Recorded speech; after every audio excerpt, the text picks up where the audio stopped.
Welcome back to the Student Hub Live. In this last session of today, we're going to take a look at the MA Crime and Justice. And I'm joined by Samantha Fletcher in the studio, who is the Deputy Module Chair for DD 804, Crime and Global Justice, which is the second stage of the MA in Crime and Justice.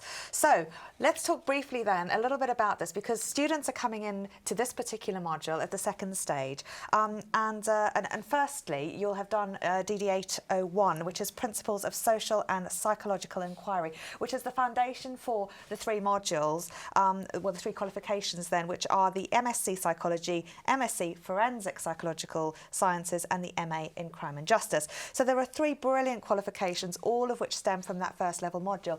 Now, if you're interested in that particular module, we did that at the last year's showcase, so you can go back on our Student Hub Live YouTube channel and take a look at Casey's account of what's involved in that module. But very broadly, Principles of Social and Psychological Inquiry is the foundation for everything. It's an open access master's, which means that anyone can take them if they've got a 2-2 in their first degree. And also the Open University do consider non-standard applications, for example, if you're coming from abroad and you've had previous appropriate experience or other undergraduate study that may well be appropriate. So students coming in then after this first year of study, what sort of skills might they be bringing to their second stage of study? Okie doke. So in terms of DD 801, all students will get a really robust grounding in social and psychological inquiry.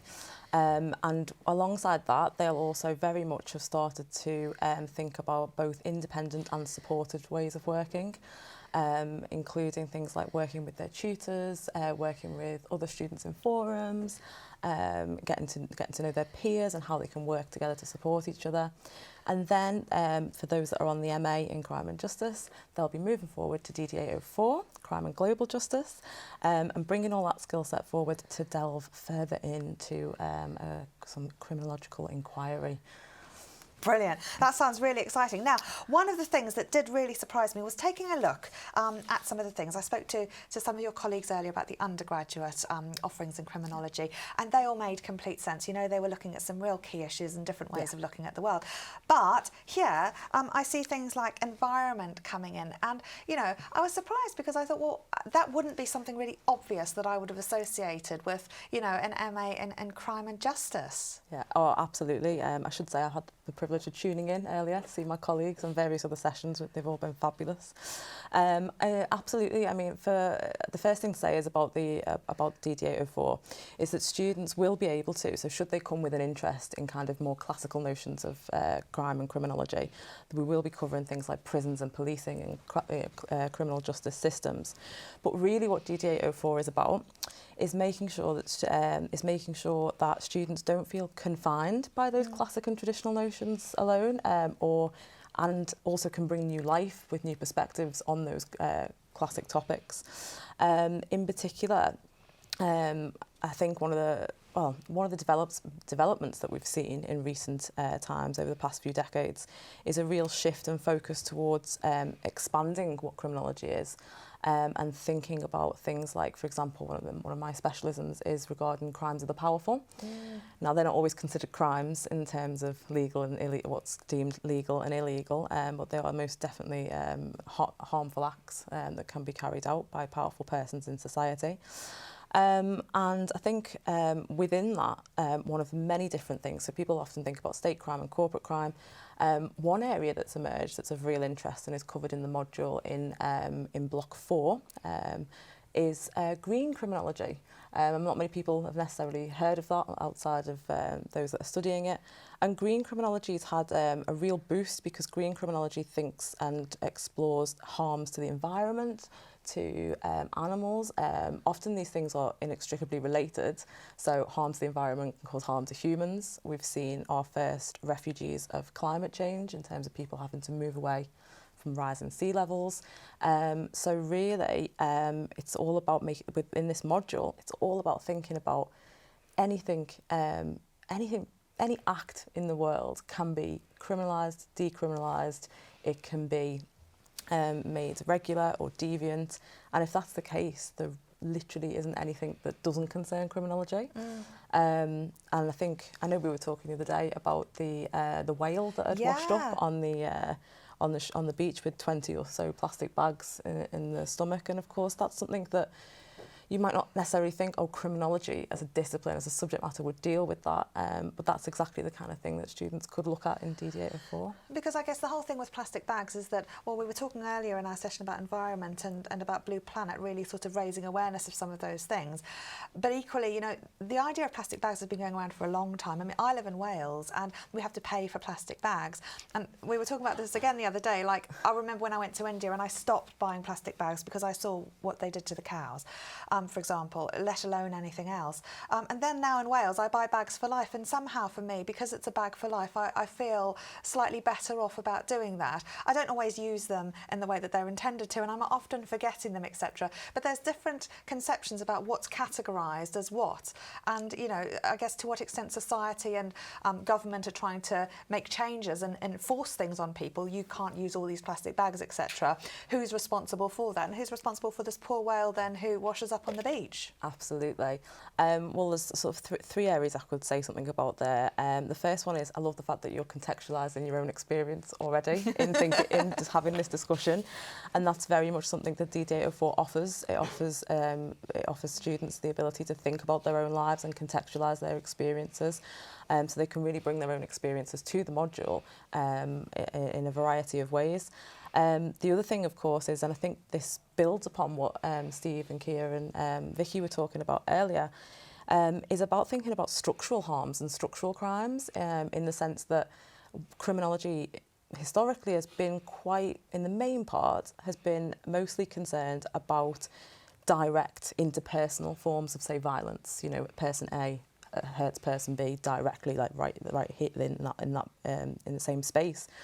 Whereas if you think about harm and you think about things that might be criminal, you can think about things that take place at a real distance. You know, if a corporation puts up its gas prices and a state reduces its pensions, and then a whole load of people, you know, die of fuel poverty, where does that fit in terms of thinking about crime and harm? And that's really, so we need to think about structural. You don't have to necessarily be in the vicinity of somebody directly in order to create harm. And the word global is really important as well in this context, because whilst we're both talking about very local or contextualised aspects, it's not always quite so clear-cut, because whilst things can be happening at a local level, there are various influences and global narratives, I guess, that are going to shape what happens at a local level. Yeah, I mean, absolutely. If you think about it in terms of, there can be events that happen in terms of nuclear disaster, and they have a massive impact on the immediate area, but also, of course, they have an impact, you know, further afield. Climate change would be the same example. The global element, if I can say, is really, really important to our DD804 module. In particular, what we've done is we've also created a timeline, a map for students. We don't have any pictures of that here today, We've got the broad map, which we can show people the picture of the timeline. But the idea here is really important, because you've developed something quite interactive. Yeah, so in terms of the module is kind of developed in terms of, it runs in terms of topics, it runs in terms of themes, in terms of, you know, theoretical issues, etc.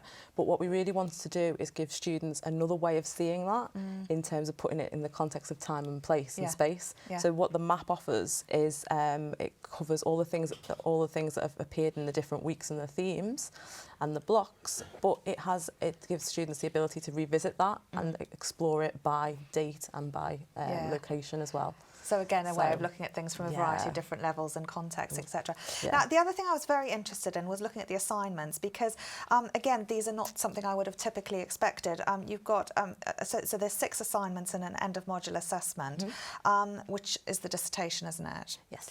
So TMA 3 and 4 are focusing on really, really specific things, and I really like the way that you've sort of structured those in terms of the ideas of policy and expert opinion, etc. Just tell us very briefly about how some of those assessments work. Okay, so in terms of TMA 03 and TMA 04, what we've been really keen to do is find a balance between very classic kind of academic assignments, literature reviews and essays, etc., especially so that students can bring that forward from DD 801 or any other experience that they've had. And then in terms of the TMA 03 and 4, what we've done is we've asked students to kind of assume the role of expert to analyse a particular policy of their choosing, and there's a wide range of things that they can look at. And also in TMA 04, students are asked to devise a campaign, again on any matter of their choosing, and they can, what they'll be doing is bringing forward that academic knowledge and making that accessible to a wider audience.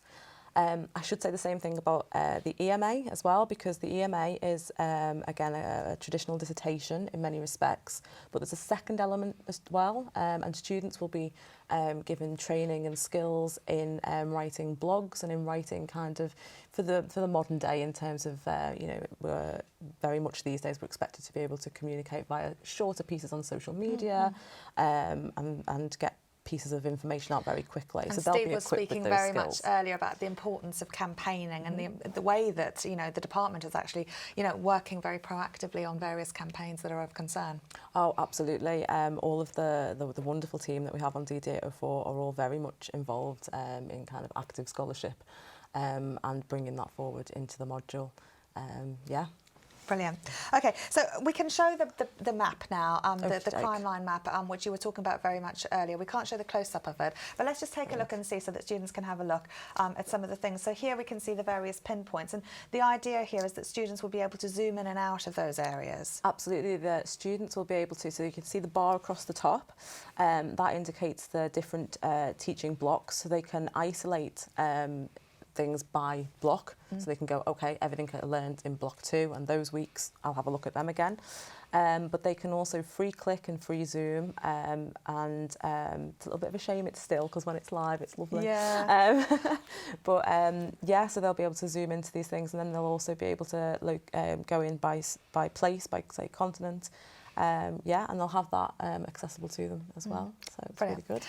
In the last couple of minutes, I just wanted to talk about justice, because we've been speaking a lot about crime and, harm and various sorts of other things and the global aspect. But justice is something that sort of often has connotations of, going to prison or having penalties imposed, etc.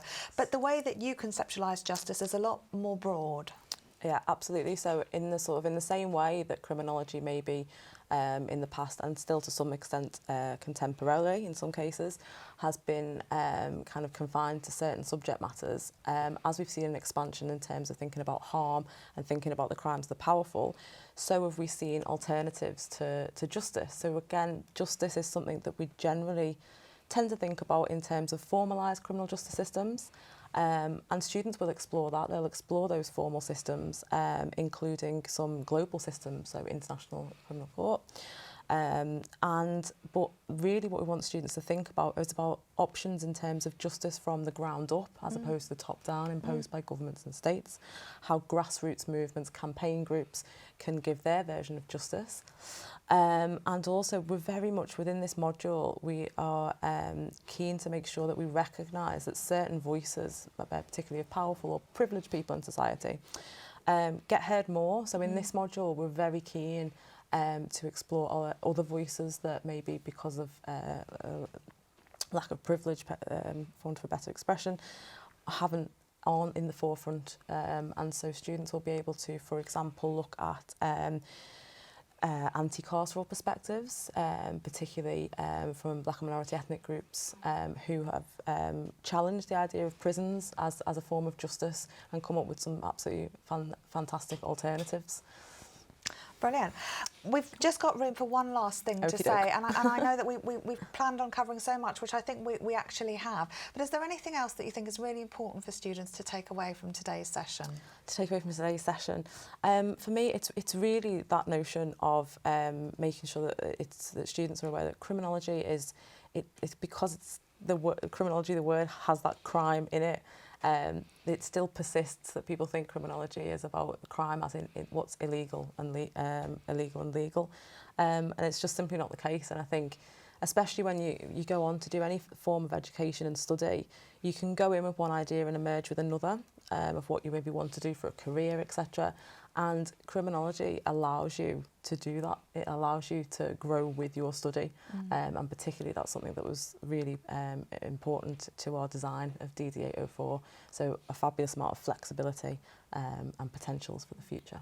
Brilliant. Well, thank you so much for, for telling us about that. That's been really interesting. I hope you've enjoyed that session. It's all we've got time for today. But I hope that you've learned a lot about some of the modules, qualifications and concerns from the Faculty of Arts and Social Sciences here at the Open University. HJ and Damon, thank you so much for being wonderful today and for engaging with all the chat with everybody back at home. How have you found today's programme? It's been good. We've covered an enormous range of subjects, and people have been fabulous on the online in the discussions, raised some really interesting points, and hopefully they'll all come on and enrol onto the modules and onto the MAs. Yes, so we've got all the links for those on the website, StudentHub.open.ac.uk.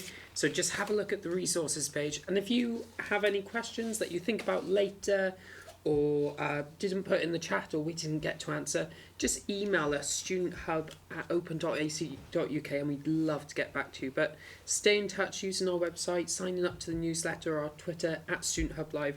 And we're just looking forward to chatting at the next one, I think, as well. Yeah, absolutely. Brilliant. Well, thank you very much both, and thank you everyone at home. You had some brilliant ideas, brilliant tips that you've shared. If you'd like to see more from the Faculty of Arts and Social Sciences, or more from us at the Student Hub Live on a range of skills as you prepare for your studies starting again in September, October, then you can check out the Student Hub Live YouTube channel and you can subscribe, or you can search for various things and find out more about the specific modules. We'll also have the catch-up available from today. Very shortly, we've covered undergraduate criminology, economics, music, religious studies, classics, environment and society. And from postgraduate, we've covered the MA philosophy and the MA in crime and justice. So do check those out if you haven't managed to catch up on all of them today. We've got a Student Hub Live writing retreat over the summer, which is an Adobe Connect, and that will cover a range of different things. So if you're interested in things like blogging, for example, we're going to be showing you how to do those and how to enhance your writing and think about different styles so that you can really work on building up your skills and repertoire. All the details for that are on the Student Hub Live website, where you can find out more about our other events that we've got planned for you also. I hope you've enjoyed today's session. If you'd like to send us an email letting us know what you thought of the show, studenthub@open.ac.uk. There's a feedback button also, and don't forget that the Faculty of Arts and Social Sciences have a fantastic Facebook page, so you can keep in touch over the summer with the various things that are on offer, meet the academics, etc., and find out more. That's been all from us today. Thank you for watching. I hope you've enjoyed, and we'll see you at another event very soon. Bye for now.